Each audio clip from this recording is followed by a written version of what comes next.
Il est 20h, vous regardez la télévision Futur Média. Madame, monsieur, bonsoir. C'est un plaisir de vous retrouver. Voici tout de suite les titres de cette édition Afro-Basket 2017 chez les garçons. Démarrage ce vendredi de la compétition co-organisée par le Sénégal et la Tunisie. Demi-finaliste lors de la dernière édition, le Sénégal fait en ce moment face à l'Afrique du Sud. En début de journal, le point sur le match avec Pape Faraning en direct du Stadium Marius Ndiaye.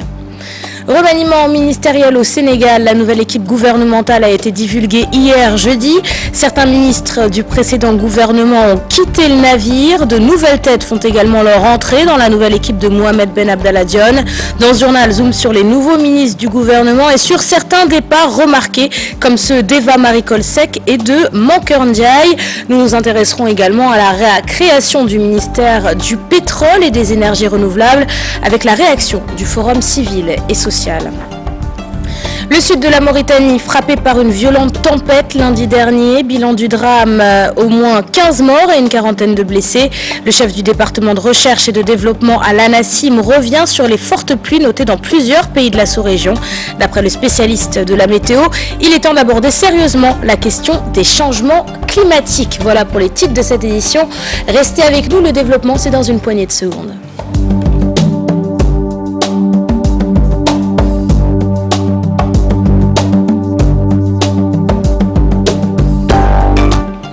Bienvenue à vous tous et merci de vous informer sur la télévision Futur Média. Afro-basket masculin, démarrage de la compétition ce vendredi. Le Sénégal fait en ce moment face à l'Afrique du Sud pour son entrée dans la compétition. Pour faire le point sur le match, direction le stadium Marius Ndiaye. Pape Faraning, bonsoir. Bonsoir Léa. Pape Faraning, le Sénégal est plutôt bien parti puisqu'il continue de mener face à l'Afrique du Sud. Oui, plus de 30 points, Léa. Pour l'instant, Sénégal à 65, Afrique du Sud à 35. Donc le Sénégal domine son sujet partout, dans tous les domaines, on peut dire, du côté des intérieurs et des extérieurs. Les extérieurs sénégalais ont vu que 3 points et dedans. Il s'agit de Jubilee de Cham, donc le Sénégal mène 32 points, 67 à 35. Pour Mohamed. Pape Faraning. Pape Faraning, vous m'entendez? Est-ce que vous pouvez essayer de parler un peu plus près de votre téléphone? On a du mal à vous entendre ici. Ok, Léa, il y a le bruit donc, au niveau du stadium Marius Ndiaye. Pour l'instant, le Sénégal mène de 32 points, 67 à 35. On peut dire que le Sénégal actuellement survole l'Afrique du Sud.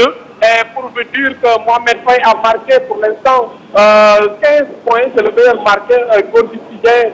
Donc aussi a marqué pratiquement 15 points lui aussi. Mais on peut dire que le Sénégal dans tous les domaines, surtout ses extérieurs, ont bien joué, ont marqué des tirs primés, des 3 points, mais surtout des rebonds offensifs et défensifs. Donc pour vous dire qu'aujourd'hui, véritable journée d'Afro-basket parce que le stadium Marius Ndiaye est plein comme neuf parce que pratiquement il y a des supporters même d'or. Et le défi de l'organisation, pour l'instant le Sénégal réussit ce défi de l'organisation et l'équipe nationale met de 67 à 35 Léa. Merci beaucoup Pape Faraning en direct du stadium Marius Ndiaye, l'afro-basket masculin qui a donc démarré ce vendredi. La compétition est co-organisée par le Sénégal et par la Tunisie. Les groupes B et D jouent à Dakar, les groupes A et C jouent à Tunis. Les résultats de ce premier jour de la compétition sont les suivants. Pour le groupe A, le Congo a fait face au Mali, victoire du Mali sur le score de 87 à 82. Pour le groupe B, la Centrafrique a fait face au Maroc, résultat 66 à 76 et donc une victoire pour le Maroc. Le groupe C, Guinée-Rwanda, victoire du Rwanda 75 à 55. Groupe D, Mozambique-Égypte. Le Mozambique s'est incliné sur le score de 47 face à l'Égypte. Et puis groupe C, Tunisie-Cameroun. La Tunisie gagne 68 face au Cameroun qui reste sur le score de 51. Et puis pour le groupe D, le Sénégal qui joue en ce moment même à Dakar face à l'Afrique du Sud et qui mène à peu près d'une trentaine de points face à son adversaire.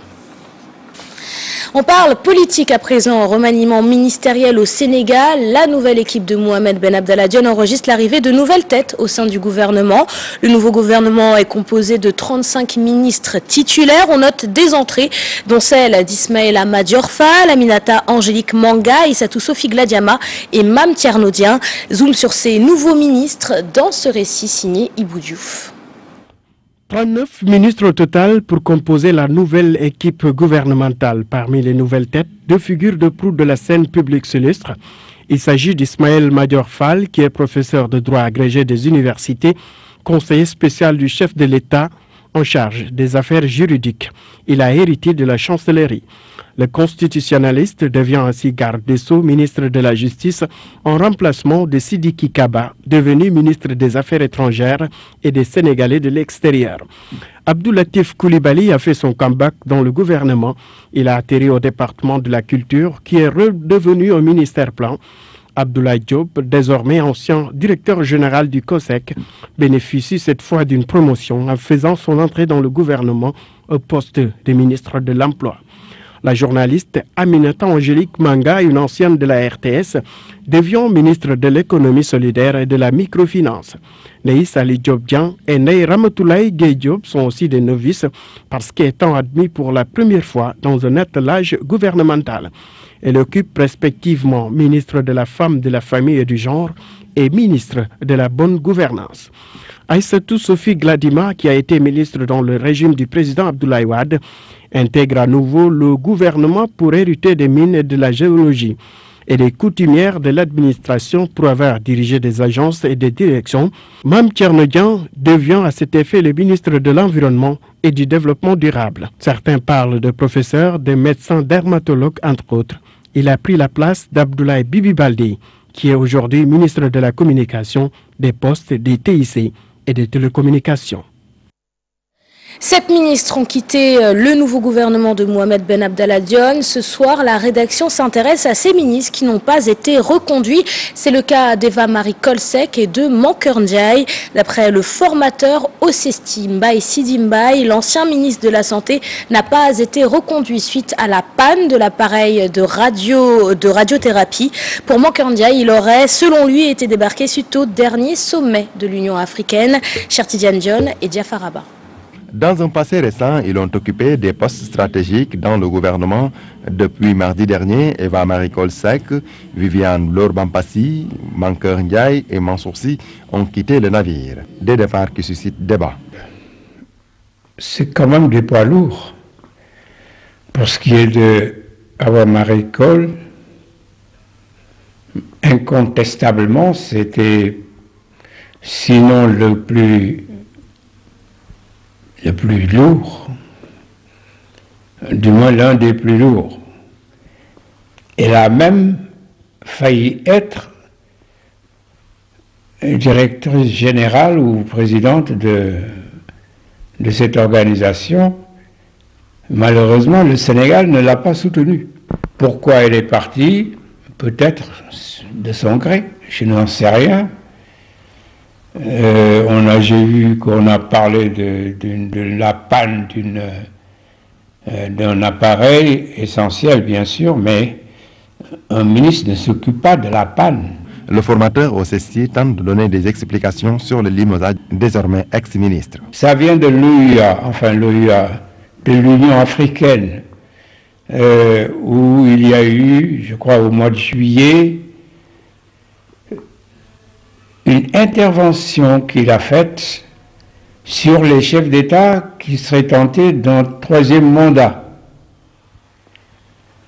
Ça n'a pas plu à un président, qui est même le président de l'UA, Alpha Condé, qui a répliqué sèchement « Ce n'est pas à vous de nous le dire ». C'était un impair. Mais de là à payer pour son poste, je pense que c'est au président de la République de juger. Et pourtant, ce même Mankeur a gagné à Dagana. Oui, mais là, ce n'est pas l'argument politique, mais c'est l'argument diplomatique. 4e gouvernement, sous l'avènement du président Sall, est formé ce jeudi avec 39 ministres. Constat, la suppression des secrétaires généraux dans le gouvernement. Qu'est-ce qui a emporté ces ministres de la République? Chacun y va de son propre commentaire.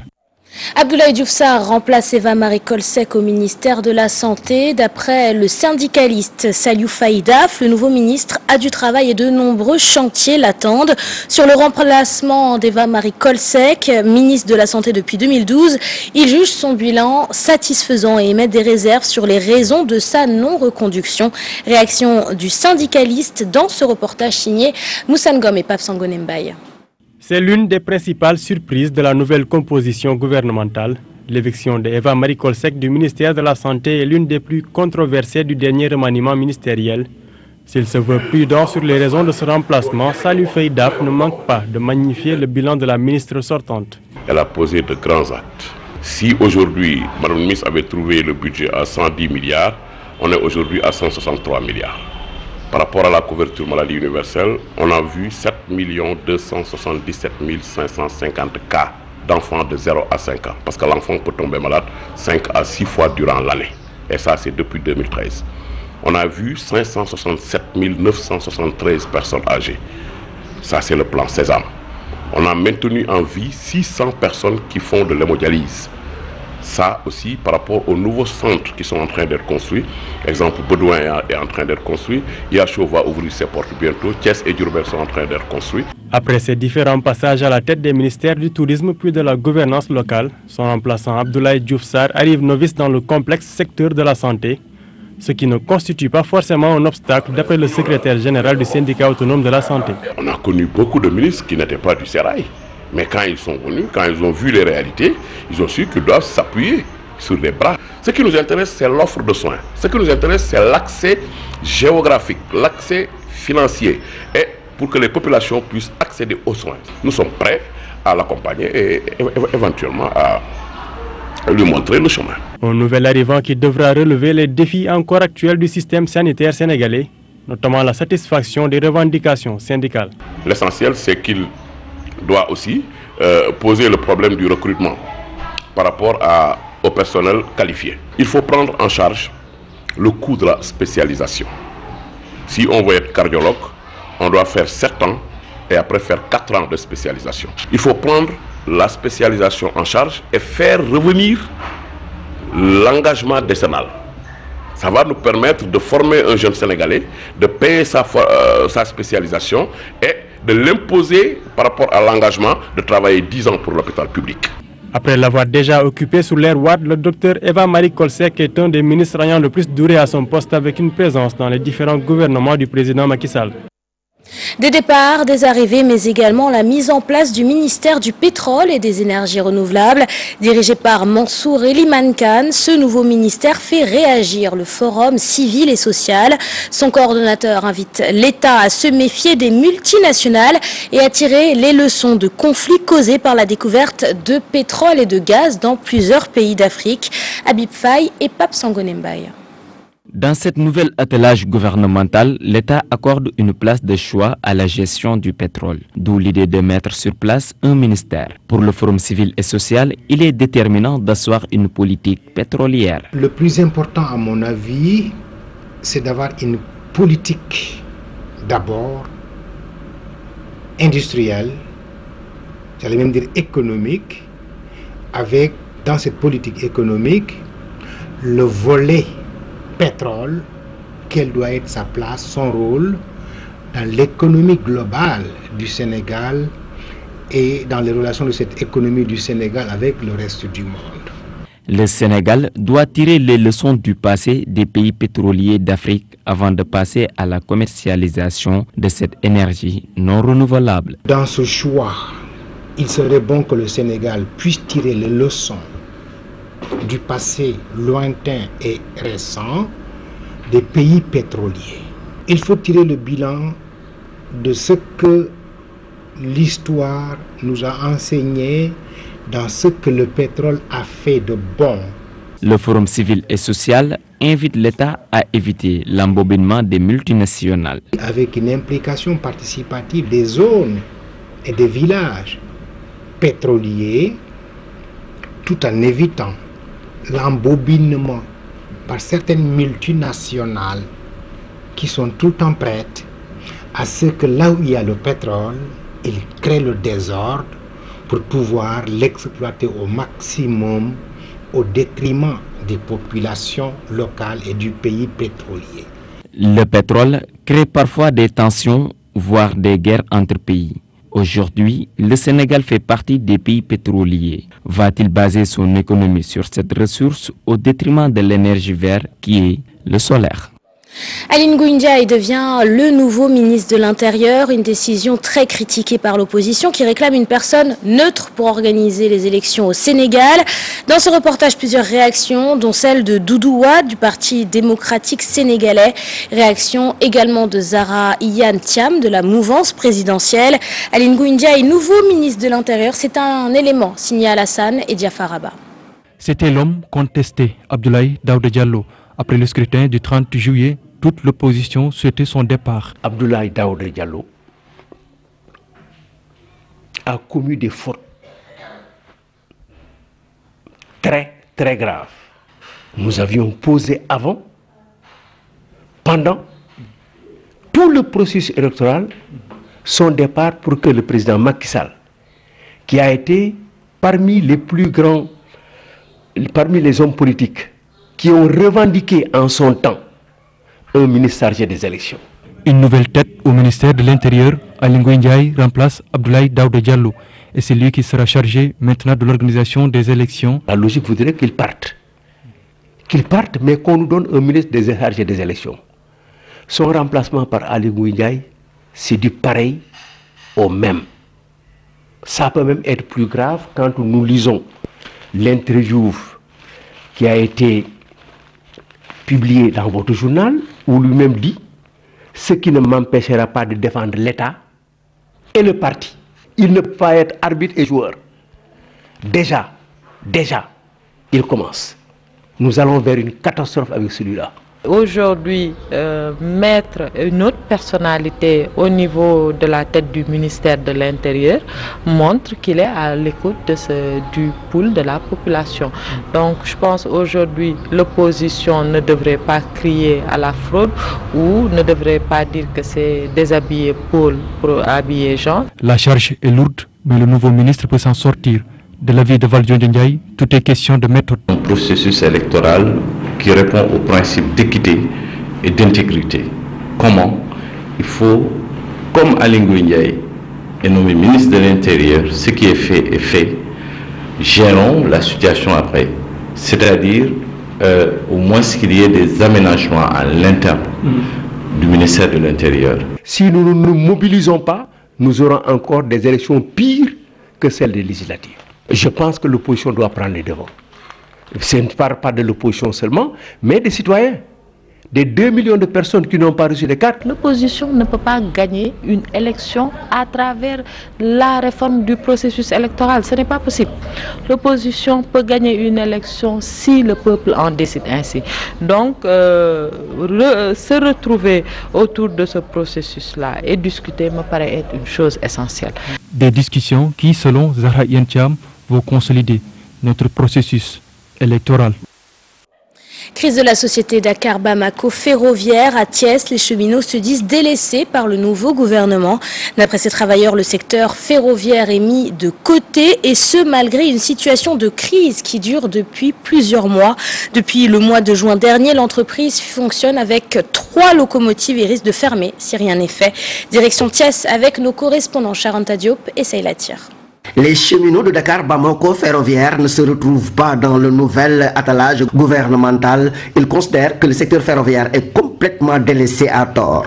Nous avons tous constaté la situation actuelle difficile et catastrophique que traverse la ligne Dakar-Bamako ferroviaire. Le président de la République pouvait au moins, dans sa composition ou dans sa vision, prendre en compte l'aspect critique que traverse notre entreprise. Rien n'est plus important que le transport ferroviaire. Et les secteurs même qu'il a cités, les minières, etc.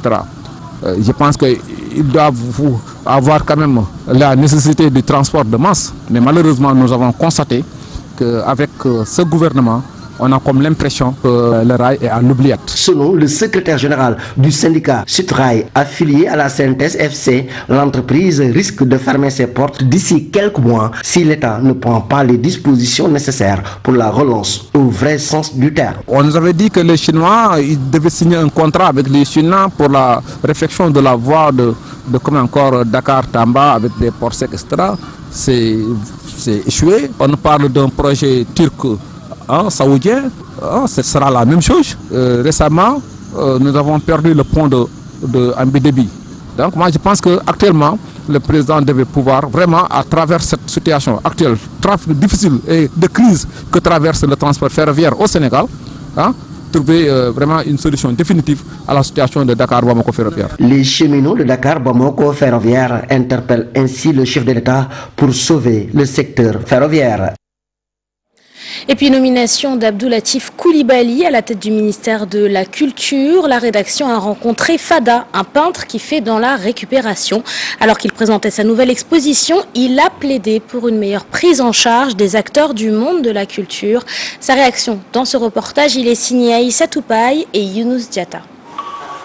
Fada est artiste récupérateur. À l'aide de canettes et autres matériaux recyclés, il peint à sa façon un univers peuplé d'objets tradis modernes. À la récup, un dada pour lui, même s'il rencontre d'énormes difficultés, comme bon nombre d'artistes. L'occasion faisant le larron, il profite de la nomination du nouveau ministre de la Culture pour l'interpeller. Comme tu as dit, si côté art, côté artisanal, côté art plastique, souvent il y a des difficultés de dire c'est une œuvre. Nous avons du talent ici au Sénégal dans tous les domaines, mais le problème que nous rencontrons est que nous n'avons pas de lieu de vente. Nous avons du mal à écouler nos produits. Nous avons besoin de partenariats et de bailleurs pour travailler et nous faciliter beaucoup de choses.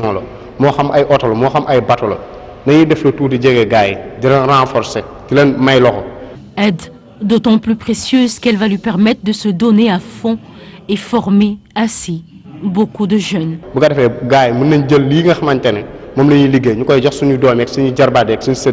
Je peux tout faire avec les objets usagés.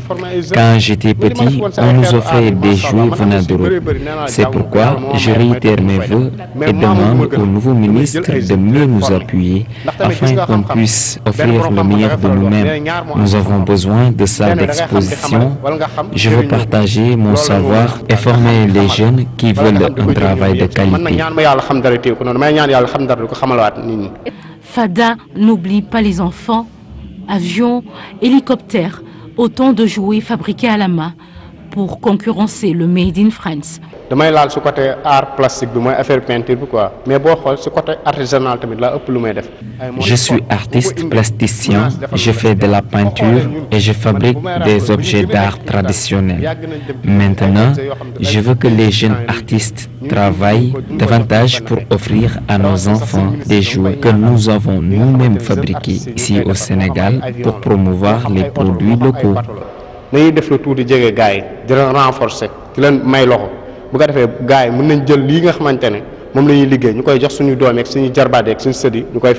Fada a formé au moins 60 jeunes aux arts plastiques. Depuis le plus jeune âge, il s'adonne à la récupération en créant toutes sortes d'œuvres. Parlons de toute autre chose à présent. Lundi dernier, une violente tempête s'est abattue sur la Mauritanie. Le bilan fait état de 15 morts et d'une quarantaine de blessés. Un drame qui relance la question des changements climatiques. D'après le chef du département de recherche et de développement à l'ANACIM, plusieurs pays d'Afrique de l'Ouest subissent des changements de climat et les populations doivent être sensibilisées. Aminata Mbaresso et Abdoulaye Diallo. Des intempéries qui ramassent tout sur leur passage, ces phénomènes naturels sont devenus de plus en plus fréquents. L'ouragan Irma, la dernière en date, a déjà occasionné des pertes en vies humaines et des dégâts matériels. La météo n'a pas de frontières, donc ne connaît pas le Sénégal ou la Mauritanie. Et on est en fait soumis au même phénomène, que ce soit la mousson ou les phénomènes de ligne de grain qui donnent en général ces choses-là. Et si vous remarquez bien, au mois d'août, le 26 août, on a eu un phénomène extrême au Sénégal à Linguère. On a une journée, on a enregistré plus de 216 mm, ce qui est vraiment extrême pour une journée. Et en une heure de temps, on a enregistré beaucoup plus de 100 mm. Et ça, c'est au Sénégal cette année-ci. Donc ces phénomènes existent, le Sénégal n'est pas épargné du tout. Donc nous sommes aussi à risque, ces phénomènes-là. On les voit de temps en temps. À Ziguinchor aussi, on a eu des phénomènes extrêmes. Et comme vous le voyez récemment aussi à Sierra Leone, on a eu des phénomènes extrêmes. Donc ça existe. Les îles de la France, les États-Unis et même la Mauritanie, tout proche du Sénégal, ne sont pas épargnés des catastrophes naturelles, conséquences du réchauffement climatique. C'est quelque chose qui dit ce qu'on appelle le phénomène des changements climatiques. Le phénomène naturel, c'est qu'il y aura toujours des pluies. On aura toujours des pluies, certaines pluies seront extrêmes, d'autres pluies seront minimales. Mais le fait que ça devient de plus en plus fréquent, le fait que ces phénomènes-là, on les voit de plus en plus, ces forts phénomènes-là, qu'on appelle les phénomènes extrêmes, ça c'est un signe du changement climatique. Au Sénégal, les agents de l'ANACIM travaillent pour donner toutes les informations météorologiques nécessaires. Tout technicien, ce qu'on peut faire, c'est regarder la probabilité d'avoir ce phénomène-là et de le dire. Maintenant, il suffit maintenant d'utiliser des canaux approprié pour dire, n'est-ce pas, à toutes les personnes qui sont censées être touchées, de le dire à l'avant que, attention, demain il y a un phénomène extrême qui est arrivé et les gens prennent les précautions qu'ils font. Le Sénégal n'est pas épargné de l'avis de ces spécialistes. Une sensibilisation pour un changement de comportement est nécessaire afin de réduire les risques de survenue d'une tempête. Des ordinateurs aux téléviseurs en passant par les téléphones portables, notre environnement est de plus en plus marqué par l'utilisation des écrans d'appareils électroniques. Mais alors, quelles conséquences toutes ces technologies peuvent-elles entraîner sur notre santé? Dans ce reportage, la réponse de l'ophtalmologue Mamadou Sall qui alerte sur la mauvaise utilisation des appareils électroniques. C'est un reportage, il est signé Moussa Ngom et Abdoulaye Diallo. Outils de travail ou de loisirs, téléphones portables, tablettes, ordinateurs sont constamment sous nos yeux. Pour les plus accros, impossible de connaître le temps passé quotidiennement à fixer leurs appareils, mais plutôt quand ils se séparent de leurs écrans.